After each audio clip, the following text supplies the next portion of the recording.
eye-opening, the kind of terms which we already knew, motor planning and all, but then I realized that I got to know in the correct way, in the correct sense, how to use them, and even praxis for that matter.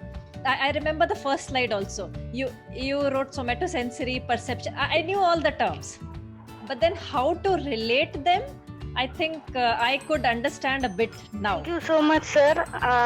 Your teaching was very informative. Hello, sir. It was really a wonderful session. Sir, as you said, there are a lot more to know about sensory integration. So I am really looking forward your next sessions. But really, through these 3 days, we have learned a lot about the SI, and which we knew the words, as one of my participants said. We knew it, but how to use and how to practically correlate the things with the in terms of therapeutic sessions.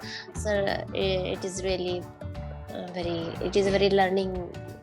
It is a very good thing to learn from you. And I came to learn some new things, new concepts, which were good. I think I loved it. I really loved it. And I'm actually very honored to learn from you. I've heard so much about you from so many people, but then finally I get to see you and talk to you. It's really honoring.